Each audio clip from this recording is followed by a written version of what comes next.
जय हिंद दोस्तों। RT smart study में आपका फिर से स्वागत है। आज का हमारा टॉपिक नंबर 28 जिसका नाम है भारत के वन। भारत के वन यानी कि फॉरेस्ट। इससे जो भी प्रश्न बन सकते हैं उसको इसी वीडियो में पूरा कंप्लीट करेंगे। इससे पहले 27 टॉपिकों का वीडियो अपलोड कर दिया गया है। अगर आपने उस सभी वीडियो नहीं देखा है तो इसके बाद आप लोग देख लीजिएगा। तो ज़्यादा समय ना गवाते हुए हम लोग अपने प्रश्नों पर आते हैं। समय बहुत ही मूल्यवान है, इसलिए कम समय में ज़्यादा कंटेंट देने की कोशिश करते हैं।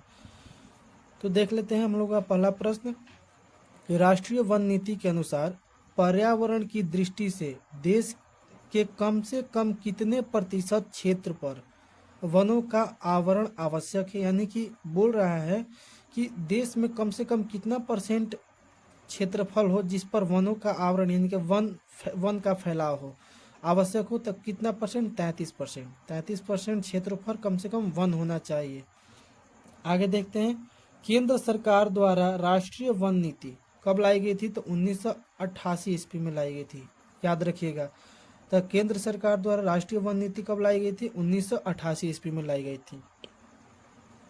ये देख लेते हैं दोस्तों। इस स्लाइड से हर एक एग्जाम में एक प्रश्न जरूर आएगा, ध्यान रखिएगा। भारतीय वन सर्वेक्षण विभाग का मुख्यालय कहाँ स्थित है? तो देहरादून है, बहुत बार पूछा गया है। और भारतीय वन अनुसंधान संस्थान कहाँ स्थित है? देहरादून, ध्यान रखिएगा। राष्ट्रीय पर्यावरण शोध संस्थान जिसे हम लोग NERI भी बोलते हैं, कहाँ स्थित है? नागपुर में स्थित है। और फॉरेस्ट रिसर्च इंस्टीट्यूट कहाँ स्थित है? तो देहरादून में स्थित है। आगे देखते हैं,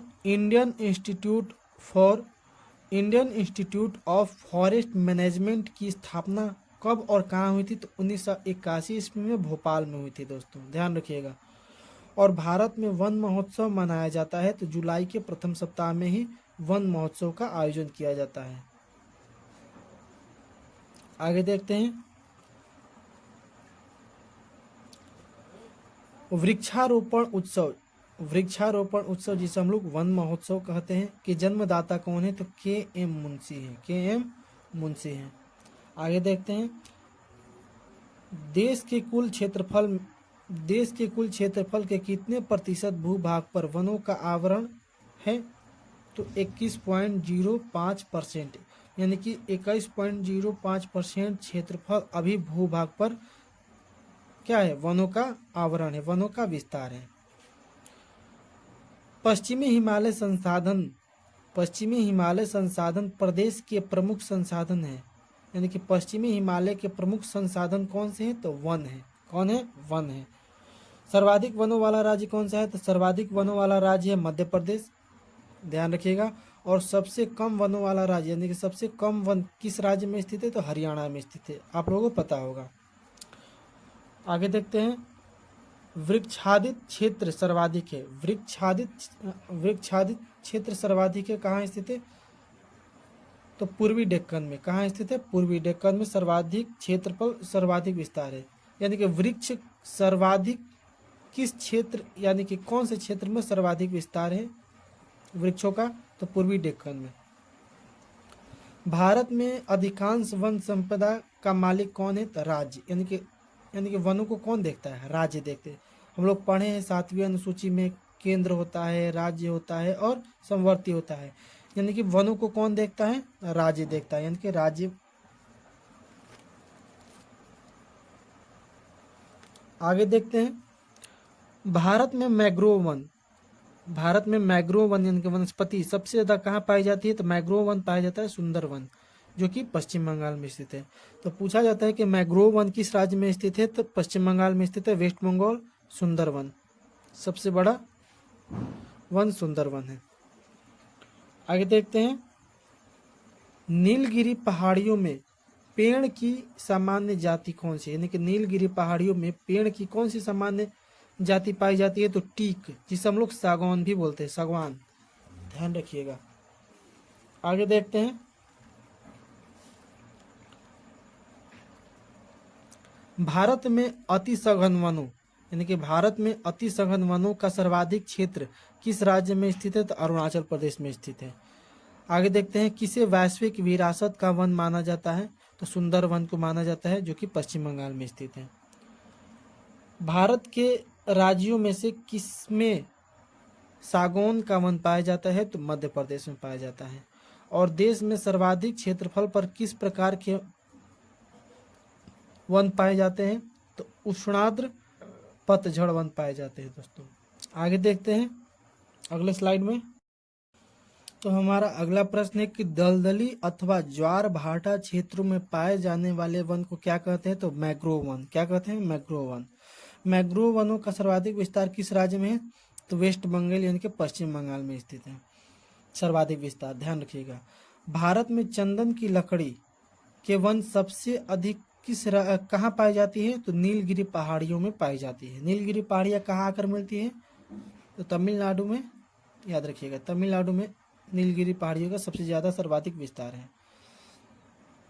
साइलेंट वैली। साइलेंट वैली के चर्चित होने का कारण क्या है? साइलेंट वैली कहाँ है स्थित है?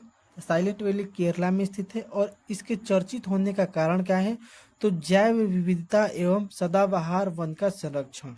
यानी कि जैव विविधता सबसे ज़्यादा कहाँ पाई जाती है? नीलगिरी पहाड़ियों में।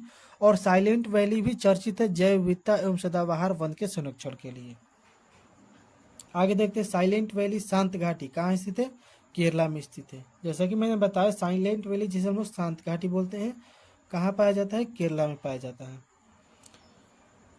फूलों की घाटी। फूलों की घाटी कहाँ स्थित है? उत्तराखंड में स्थित है। फूलों की घाटी कहाँ स्थित है? उत्तराखंड में स्थित है। पश्चिमी घाट पर पाई जाने वाली वनस्पति का प्रकार कैसा है? यानी कि वनस्पति किस प्रकार की है? तो सदाहरित प्रकार की वनस्पतियां पाई जाती है। आगे देखते हैं हम लोग अगला प्रश्न कि किन पहाड़ियों पर उष्णकटिबंधीय सदाबहार वन पाए जाते हैं? तो नीलगिरी पहाड़ियों पर उष्णकटिबंधीय सदाबहार वन पाए जाते हैं। कौन सा राज्य शहतूत यानी कि रेशम उत्पादित करता है? यानी कि सबसे ज्यादा कौन सा राज्य है जो शहतूत रेशम उत्पादित करता है? तो कर्नाटका है। ध्यान रखिएगा। भारत में चंदन की लकड़ी के लिए प्रसिद्ध राज्य कौन सा है? तो कर्नाटका है। कर्नाटका याद रखिएगा। तेंदू के पत्ते, जो तेंदू के पत्ते का मुख्य उत्पादक राज्य कौन सा है? तो मध्य प्रदेश। मध्य प्रदेश में तेंदू के पत्ते का उत्पादन ज्यादा होता है। भारत में जैव विविधता के ताप स्थल हैं। ताप स्थल है पूर्वी हिमालय और पश्चिमी घाट। पूर्वी हिमालय और पश्चिमी घाट। भोजपत्र वृक्ष मिलता है कहाँ मिलता है? तो हिमालय में मिलता है। भोजपत्र वृक्ष कहाँ मिलता है? हिमालय में मिलता है। आगे देखते हैं लीसा। लीसा प्राप्त होता है तो चीड़ के वृक्ष से। चीड़ का जो वृक्ष होता है उससे क्या मिलता है? लीसा मिलता है। अगला है सागौन तथा साल किसके उत्पाद है?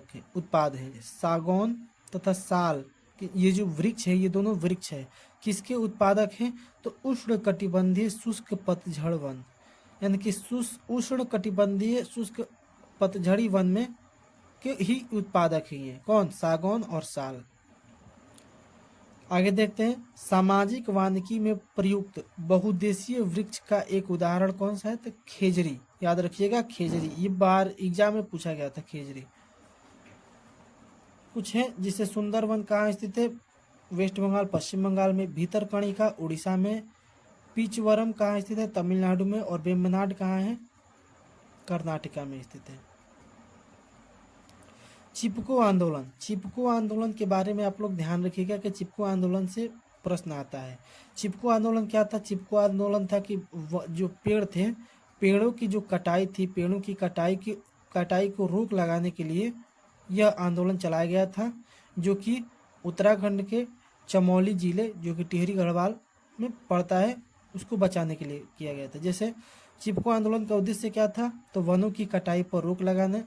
जब भी काटने वाले आते थे तो लोग क्या करते थे? लोग पकड़ लेते थे पेड़ों को, और काटने वाले ये बोलते थे कि अगर पेड़ काटना है तो पहले हमको काटो, उसके बाद पेड़ को काटने। इसीलिए काटने वाले लौटकर चले जाते थे। ध्यान रखिएगा, काटने वाले लौटकर चले जाते थे। तो चिपको आंदोलन का उद्देश्य क्या था? वनों की कटाई पर रोक लगाने।